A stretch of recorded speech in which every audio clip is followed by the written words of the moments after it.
Welcome, my fellow leaders and listeners. This is Succession, a podcast about the pursuit of success, the art of leadership transitions, and the legacies that shape our future. I'm Kori Grillo, and in each episode, we explore what it means to lead with impact, adapt through change, and create a lasting mark on the world of business. Whether you're navigating a career shift or planning your next big move, you're in the right place. Today, I'm honored to introduce Colleen Joyce, the CEO of Lawyer.com. Colleen's path to the top has been a fascinating climb. She spent over 15 years shaping Lawyer.com from the inside out, starting as a member representative manager and moving through each level of leadership before stepping into the CEO role. She's not just leading a company, she's redefining how legal services connect with clients in a digital world. In this episode, we'll dive into her journey of navigating change, fostering growth, and building a lasting legacy in a competitive industry. Let's join her now.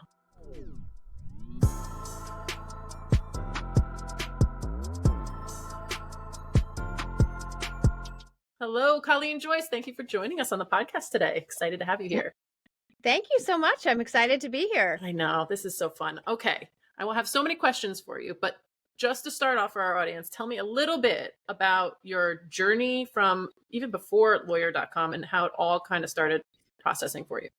Sure, absolutely. So I started an entertainment website forever and a year ago. Mhm. And at that point, really bloggers were just kind of like up and coming. So Yeah. I was able to get into studios, red carpet events, movie premieres, Okay. and I built everything around a website called popstar.com. And what tried to make us a little different is that we were positive only. So no gossip, no nonsense, love just kind of uplifting fun news. And this was at the height of Twilight. I am dating myself. Okay. What But year? I was Can we a say the year? try-hard. Yeah, Twihard. I was a try-hard. Yes. Way to be out there with it.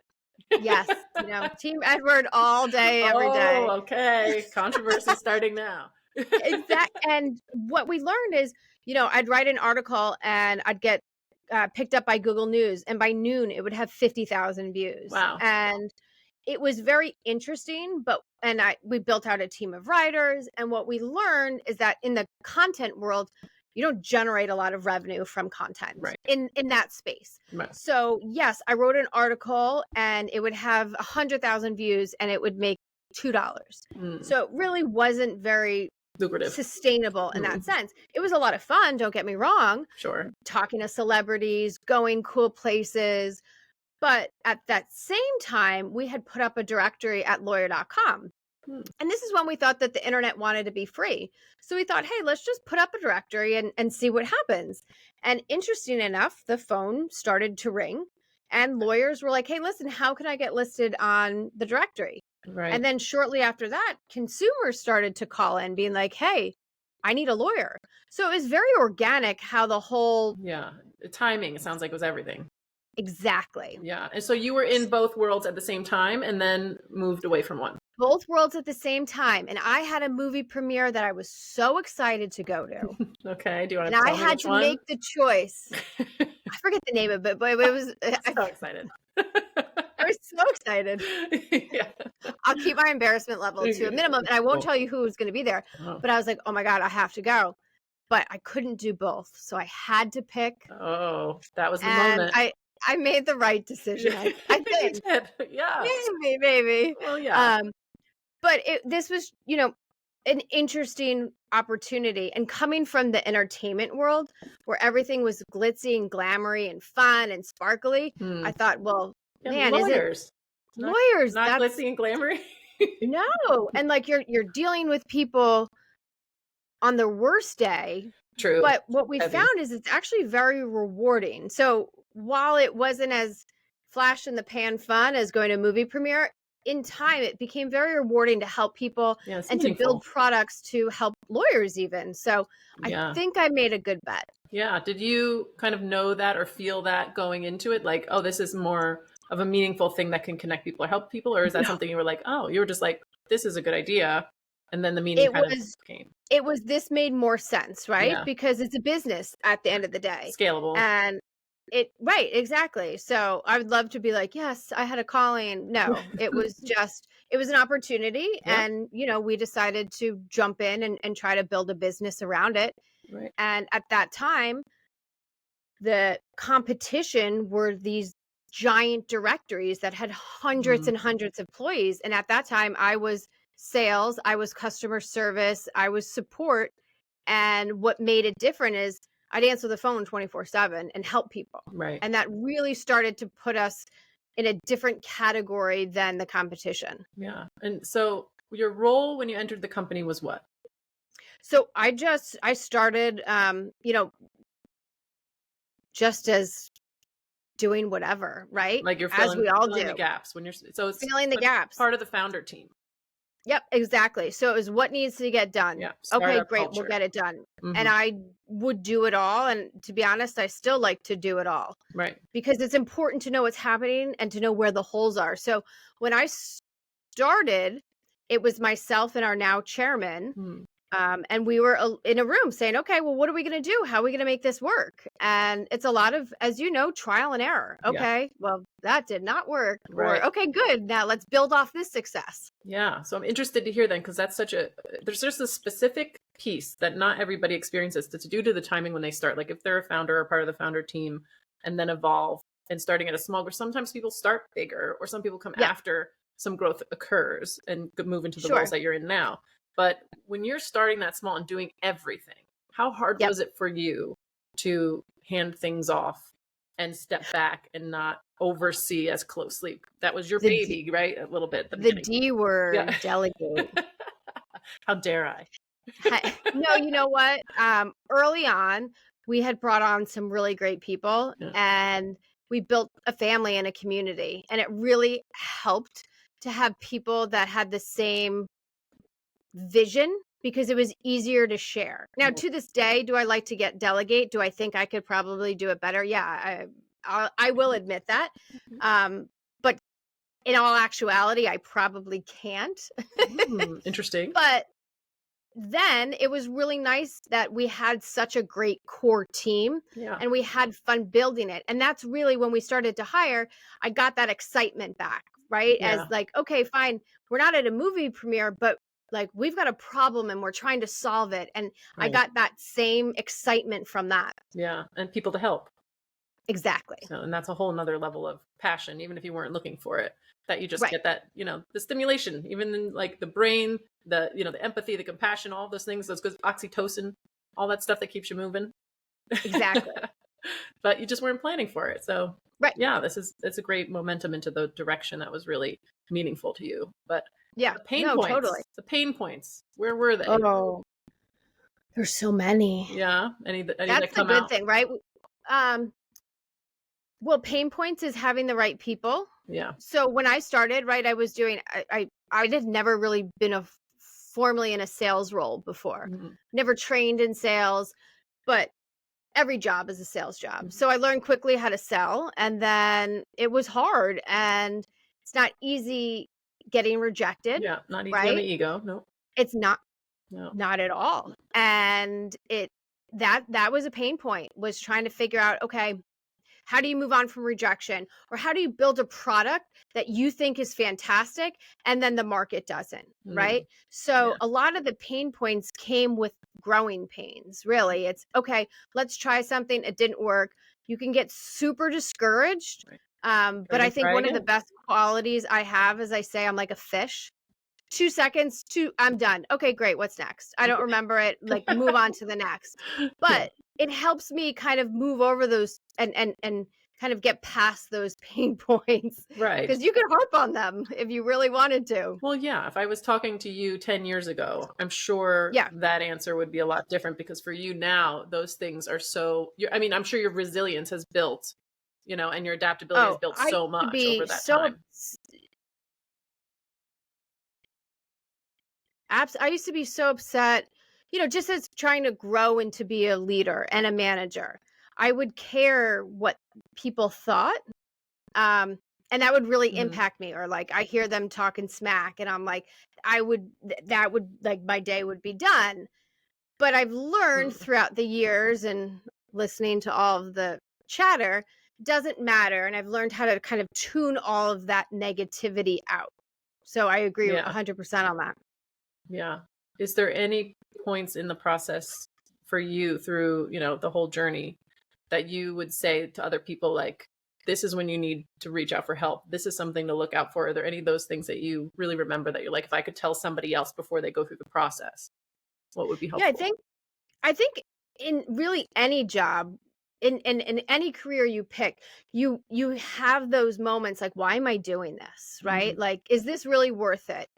And I think having a really good team and a support system helps you get over that, because I don't think it would be very authentic for me to say every day is fantastic for the last 10 years of this journey, because that's not true. But what's true is that the people around have been worth doing it for, or the big picture has made those little bad blips kind of disappear. Yeah. Well, that's meaningful.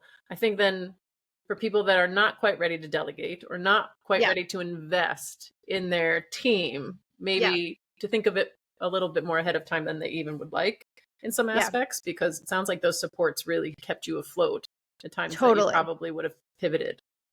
Yeah, absolutely. Yeah. Yeah, that's meaningful. Were you always like sights set on CEO? Yeah, I mean, I remember in high school, I told I was a terrible student, and I told my guidance counselor, one day I want to be a CEO of the company. And they said to me, maybe you should readjust your goals. Oh, nice. And I thought, challenge accepted. Yes. Oh my gosh. I've had moments like that too, where you're like, oh, really? Okay. Yeah. I really do well when people tell me no. Yeah. Well, that's, I mean, then you are good at sales. Yeah, right. That's the thing. Right. Every job, we're selling ourselves day in and day out. It's just, no one likes to pick up the phone and cold call. I get that 100%. It's changed so much. I remember like in earlier in my career, the cold calls, the picking up like the literal like phone with the handle. Like, remember those? We used to have, when we started, we had physical, they were still they were still a VoIP phone, but we had a phone on everyone's desk. And then we ended up building our own phone platform, which was a web browser, like web-based. And I remember one of our sales guy gave us he couldn't get used to not picking up the phone. So we bought him like a plastic with a USB port phone. But it's breaking that habit that was really difficult. And we've lived through it all, I feel like. Oh gosh, yeah, it's in the rearview mirror, but man, what to think of it now? Like, thank you, marketing teams, everybody listening. Like, thank you for making our lives so much better in so many ways. As much as it's also kind of a nightmare in a lot of its own ways too. But the social media and the platforms and the communication styles that we all have now, and the mailings and the all these things that are going on that keep us from having to go just boop boop boop. Hey, hi. Right. You don't know me, but you. Yeah. So passive. But anyway, so you did have sights on the CEO role before it was even like in the future. You were just like, I'm going to do it one day, and you told me I can't, so I'm going to do it for sure. Exactly. And is it everything you imagined it to be? My life is my job. My job is my life, and I love it. It's really exciting and fun. We get to come here every day and create and try. And really, that's the foundation that had been set by our chairman, Gerald Gorman. He really allowed us to try. And that's something that as I became a leader, I really wanted to emulate that. No matter how long or how short you've been here, everybody has a voice and it matters. And that's really what drives our culture, I think. Yeah. And speaking of that, so as these things progress, as the stages of growth happen, the culture, what was that like, and guiding that?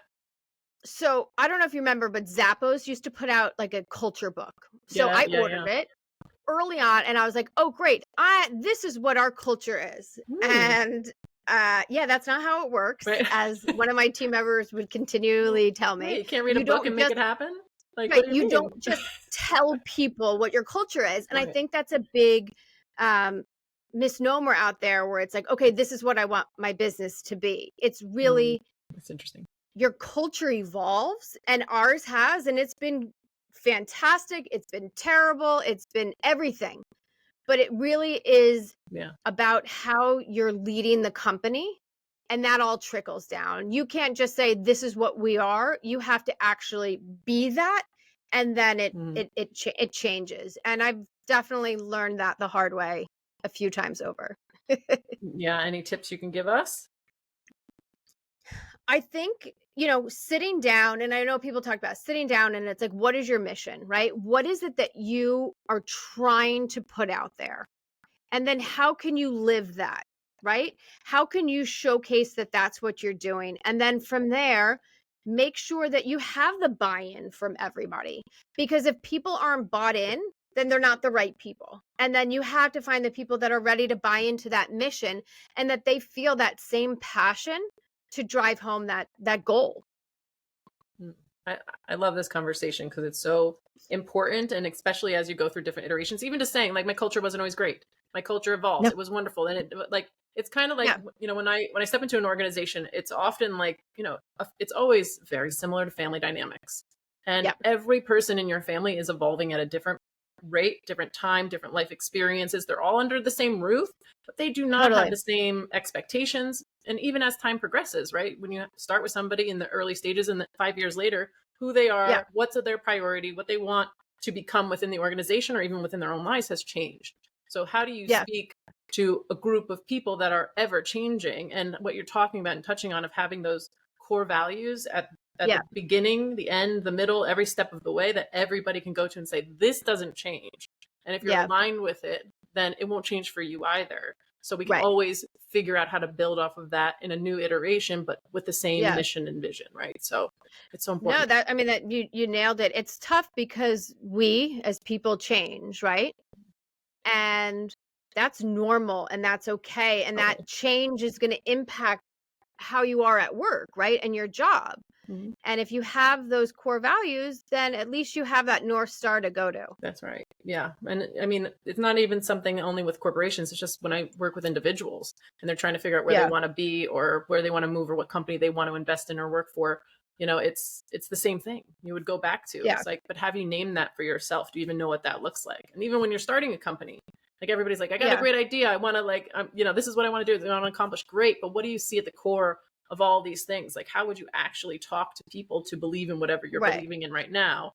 And is that meaningful? Is there depth? Is there connection at all? And if there isn't, that usually doesn't work out. Right. Yeah. It's Yeah. hard though. I mean, it's Definitely easy hard. to just say, let's just go figure it out, right? Yeah. But to really say, okay, we're here to start a conversation, to shape the future of law, to help people. That takes time. Yes. And a lot of mistakes. Yeah. But it sounds like you were never really, and the culture of your company and how it was set was never Yeah. concerned about stepping into those challenges and No. taking them on. No. So I think Other it's concerns, but not well, that. sure. But I think, the avoidance of those challenges or, oh, Yeah. I don't want it to happen. Or if it happened and like, let somebody else deal with it. Like, it's really just saying, yeah, we're going to make mistakes. We're going to address them head on. We're taking accountability. We're going to have transparency around that. Like, Yeah. and just getting those experiences under your belt instead of just trying to pretend they don't exist. And I think you learn a lot as you know, right? Totally. From where I was 10 years ago to now. Mm, Totally different manager. mm, I unfortunately have made a lot of mistakes and a lot of it's trial and error. Now I won't make it again because I've learned from that. And right. I think that's important as we evolve. I think it's okay to make mistakes to a certain degree, Of course. obviously. It kind of helps get to the next platform. Yeah. Well, then at this point, what does succession mean to you and kind of what you're thinking for yourself or your company, or is it even kind of on top of mind? So we have, as I think we had talked about, we have this amazing brand, lawyer.com. And we're very excited to not only help consumers and to help lawyers. So we have lots of grand plans on how to continue to grow our brand, to elevate it, to get it out to market more. So we're really focusing right now on how do we create this amazing team and then how do we use our brand to get us front and center of the market so that we could help change and shape the future of law. Sure. Yeah. And So you that's just the had a big main focus. conference, right? We did. We Yeah. put Did you just on, have it was the first one? it was the first one. We had in the past done boot camps, more kind of just clients showing them, teaching them how to run and build a better business. Because again, we have done that, right? We started with zero revenue and throughout the years have built revenue, built products. So we were trying to take our expertise and teach it to the lawyers. Lawyers are fabulous lawyers, but they've never been taught how to run a business, right? They didn't go to business school, they went to law school. So these boot camps were essentially a mini MBA program to get them up, a mini marketing program. Oh, that's cool. But we did this, the new conference we did, which was the Lawyer Growth Summit, was a little bit different. We turned to the industry and we said, okay, let's tap the thought leaders. Let's bring in partners that have products that are shaping the future of law. And let's spend 2 days with an intimate group really talking about, okay, this is where we are as a community right now. What does a year from now look like, and how and what do we need in order to get there? Yeah. How did it turn out? It was great. It was a miracle. Sounds exciting. Really. Yeah. No, we had a great time. We were in Las Vegas. How can you not have a fun time in Las Vegas? Well, and we're already planning our next event. So that's the good news. Okay. How many people, if you don't mind me asking, how many people attended? So we kept it to about 100. I think we had a little bit north of that because we were really trying to have a very intimate conversation type event. Yeah. When you have a lot more people there, you lose the connection, right? Yeah. You knew everybody's first name, you knew what they were there for, and then you really were able to make deeper connections as a result. And that was truly our goal. Yeah, it was intentional. And also with your first launch, I would imagine that would be just a more manageable approach. Yes. Yeah. Yes. Okay. And we did it. So wait, you're bringing a little bit of the glitz and glam into your lawyer.com world. You know, the thing is throughout the years, one thing about lawyer.com is we like to have fun. Yeah. So well, good. I found a way very early on to bring in that sparkle. Yeah, I want to get on that invite list. I know it's going to be a good time. Yeah. Oh, 100%. Absolutely. So much fun. Well, I guess, is there anything else, any challenges, anything you're thinking of that you experienced or you think would be beneficial for people to really kind of understand or sink their teeth into while they're kind of managing their own succession planning or just these ventures that they're taking on? Yeah, I think, what we touched upon, I think you have to be okay to and forgive yourself for the mistakes that you've made. Not forgive, but kind of use those to get to the next step. Yeah. And really, like you said, what is the future? What is your plan? What is your succession plan? Where do you see your company in 1 year, in 5 years, in 10 years? And what are you doing right now in order to make sure that you're hitting those goals and your milestones? So that would kind of be, back to the values and the missions. Write it down, declare it, go back to it, make sure that you're staying true to it. And, it's amazing when you declare something, what happens.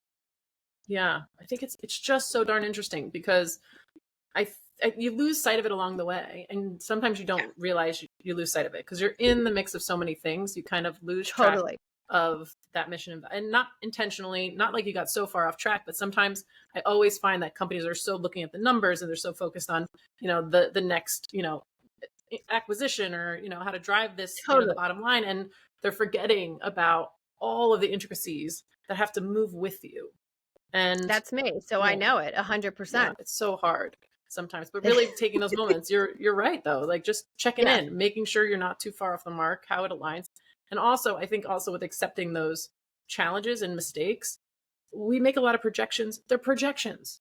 How often do people hit the mark right on the head? Talk to me, people. They're projections. It's okay.